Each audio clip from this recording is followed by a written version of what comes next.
Hello. Hi, Robert. This is Seth Pocket TV USA from Islamabad studio. Today we have a distinguished guest, President, Independent Journalists Association of Afghanistan, Mr. Hujjatullah Mujahidi. Assalamu alaikum. सूरत शक्कर Hujjatullah साहब, हालात अफगानिस्तान मौजूदा की किस्म है? تشکر از از شما که دعوت کردیم. افغانستان وضعیت شما میتونیم ما به سه بخش تقسیم کنیم.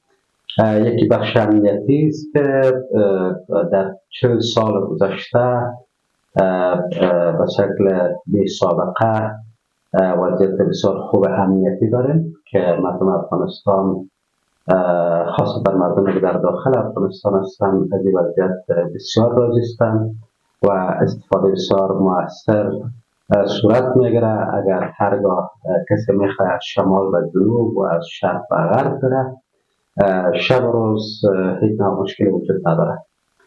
موضوع دوم موضوع اجتماعی است و مسائل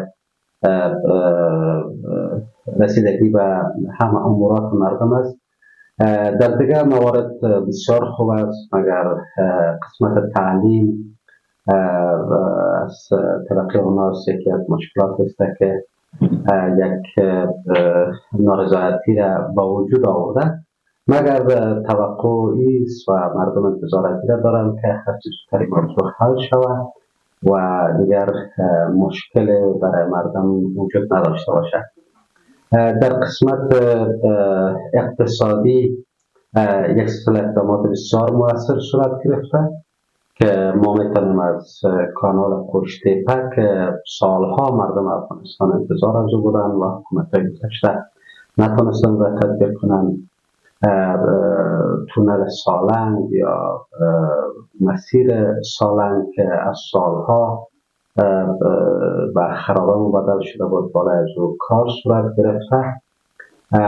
معادن به شکل قانونی استخراج میشه، در حالی در گذشته اینا به شکل غیر قانونی بعضی اقدامات و قسمت ها صورت میگرفت. گمرکات همش به شکل بسیار شفاف در خزانه دولت میه و در بخش بازسازی اقدامات بسیار مؤثر صورت گرفته. مگر هنوز هم مردم تعداد زیادی از مردم از بیکاری رنج میبرند و انتظار داریم با بلند رفتن وضعیت اقتصادی مشکل بیکاری مردم هم رفع شود و مردم بتوانند در فضای بسیار خوب به زندگی ادامه بدن. मुझे सर उनका करप्शन रिश्वत खोरी बाद वक्त के मुझे तालिबान आमद और اونجا کرپشن هست یا ختم شد یا کم شد چه چی قسم دارید؟ ما گزارش های زیادی از اختلاس و از رشوت نداریم. اگر احیانا باشم بسیار به سطح پایین است و مورد پیگرد قرار میگیره. اقداماتی که در این راستا صورت گرفته، بعضی گزارش های از جامعه بین‌المللی هم که هست نشان دهنده است که فساد در افغانستان به حد بسیار پایین نشان میده که این هم وقتی که ما از آغاز پروژه ها و وضعیت خوب گمرکات و مکانیزم بسیار خوب برای معادن افغانستان میاد کردم، این نشان دهنده است که فساد یا از بین رفته یا اگر هستم در سطح بسیار پایین است که محسوس نیست و این ما انتظار داریم که محو فساد باعث پیشرفت شود که ما عملا این مسائل در افغانستان می‌بینیم. मुझे सर और के بسیار زیاد غیر قانونی کرایش پذیر اینجا افغان مهاجرین از الفاس بخیر میره افغانستان اونجا مورد پرابلم نداره، مورد شفاخانه، مورد یونیورسیتی، مورد سکول این رقم پرابلم نداره اونجا افغانستان. در این شک نیست که در افغانستان امنیت آمده، اقتصاد رو به رشد از آرامش وجود داره، مگر در او حد نیست که بتانه میلیون ها مهاجری که دوباره به افغانستان برگرده این را به خود جذب کنه و تمام مشکلاتش، خصوصا اشتغالزایی که هنوز هم در افغانستان یک مشکل بسیار جدی است وجود داره، که هرگاه اگر افغانهایی که به چند میلیونی که از پاکستان و یا ایران، دو کشور همسایه برگردن، با چالش‌ها و با این مشکلات مواجه میشن. توقع مردم افغانستان از کشور دوست و همسایه پاکستانی است که تعداد از افغانهایی که اینجا هستند اینا را زمینه را طور مساعد بسازه که هرگاه در افغانستان وضعیت خوب شده میره یا خود به خود به وطن خود برمیگردن و به رضایت خود برمیگردن. تا وقت توقع است که در قسمت رویه و روش با افغانها، همونطوری که در طول 40 سال مثل کشور دوست و برادر با افغانها پیش آمد رویه کرده، حال هم همونطور رویه کنه. مگر ما باور داریم که به زودی افغانستان جای خواهد شد که افغانها در هر گوشه که باشند به وطن خود برگردند و فضای بسیار خوب و مسئول نسبت به هر جای افغانستان برشان باشه. زلفی طالبان حکومت نظر پاکستان خوب است یا وارد خوب است؟ به نظر شما طالبان زیاد نزدیک پاکستان است یا اندیا است؟ همونطور که من قبلا گفتم، بعض وجوهات مشترک بین مردم افغانستان و مردم پاکستان وجود داره. از همه اول موضوع ایست که این دو کشور اسلامی است، مردمش مسلمان است و این رشته است که هیچ گاهی از هم دور نمیشه. دوم وجوهات فرهنگی است که بین دو کشور وجود داره و 40 سال موجودیت تعداد زیادی از افغانها در پاکستان این دو کشور با هم بسیار نزدیک ساخته.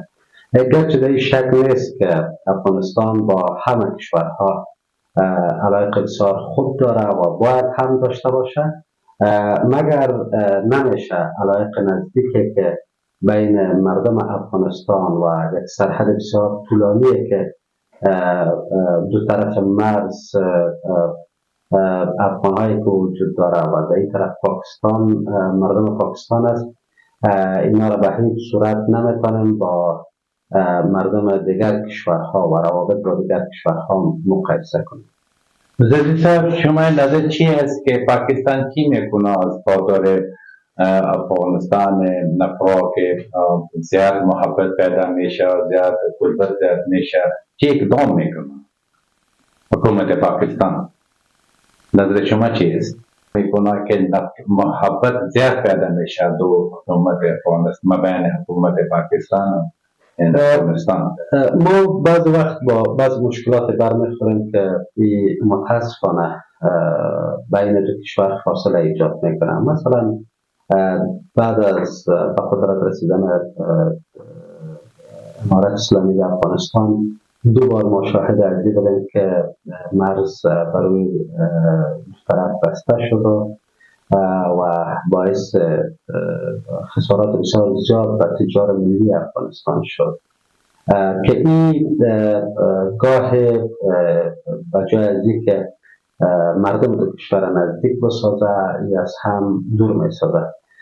توقع مردم افغانستان نیست که همونطور که در 40 سال روابط بسیار حسنه که بین دو کشور وجود داشت و افغانستان تانست با حمایت و همکاری مستقیم و غیر مستقیم پاکستان اتحاد جماهیر شوروی را در افغانستان شکست بده که این نه تنها زهر برای موجودیتش برای افغانستان ضرر داشت که اونها هدف رسیدن به آبهای گرم داشتن و این طبیعی بود که پاکستان هم از این آسیب میدید و این دشمن مشترک با هم یک جای مقابله کردن و شکست دادن و آن هم توقع مردم افغانستان است که امور روشی را که در او زمان پاکستان با مردم افغانستان انجام میداد و یک فضای بسیار خوب برای مردم افغانستان با وجود آورده بود. حتی موضوع ویزا و پاسپورت در بین نبود. افغانها بسیار به راحتی میتونستن از مرز عبور کنند در پاکستان در شهرهای مختلف زندگی کنند که این وضعیت متاسفانه بسیار تغییر کرده، محدودیت‌ها بسیار زیاده است و مشکلات در قبال افغانها زیاد است. هرگاه اگر ما بخوایم این دو کشور با هم نزدیک نگه داریم و مردمش با هم نزدیک نگه داریم، این خوب است که همونطور که قبلا پیش آمد بسیار خوب و سهولت های بسیار خوب به افغان‌ها در جمعیت مهیا شده بود، اما سهولت ها باز هم برشان وجود داشته باشه تا این دو کشور مسلمان و همزبان و همفرهنگ برای همیشه در کنار هم قرار داشته باشند. جزی صاحب، شما بسیار وقت جرنالیزم اونجا صرف کردی. اخبارات، جراید، میڈیا آزاد است اونجا یا چی قسم است؟ آزادی است؟ ما یک تحول را پشت سر گذاشتیم. یافته های اتحادیه ما نشان میده که حدود بیشتر از 600 رسانه در افغانستان فعال بود و 12,000 کارمند در رسانه افغانستان کار میکرد. با تحولی که رونما گردید از این تعداد رسانه ها 224 رسانه بسته شد. البته دلیل مشکلات اقتصادی بود و با این وضعیت در حدود 7,000 کارمند رسانه‌ای کار خود از دست داد و یک تعداد هم کشور را ترک کردند که این تبعیض بالای هم از لحاظ محتوایی و هم از لحاظ کمیت بالای کار رسانه افغانستان تاثیر داشته. به این شک نیست که رسانه افغانستان مانند دوره جمهوریت نیست، مگر انصاف نیست اگر ما او آزادی را که رسانه‌های افغانستان در مطابق با ارزش‌هایی که در افغانستان وجود دارند و کار میکنند او را نادیده بگیریم. ما رسانه‌هایی داریم که حکومت و نظام نقد میکنند و نارسایی‌هایی که وجود داره اونا را برملا میسازند و نه تنهایی که مشکل برشان خلق نمیشه، حمایت هم میشن، مگر در بعض موارد بعض رسانه‌های وجود داره که بعض شایعات و پخش پراگنی میپردازند که این یک مشکل را هم به خبرنگار افغانستان خلق میکنه و هم برای جامعه رسانه‌ای افغانستان. در بخش اقتصادی هنوز هم مشکلات بسیار زیاد وجود داره. انتظار داریم که این مشکلات رفع شود و ما یک جامعه رسانه‌ای بسیار خوب در افغانستان داشته باشیم و این میتونه افغانستان و رسانه آزاد و فضای باز بر رسانه افغانستان و انتقاد سالم از نارسایی‌ها در رسانه افغانستان و پویایی و شکوفایی برساند. Thank you, sir. Thank you very much. Thank you, sir. Thank you for this.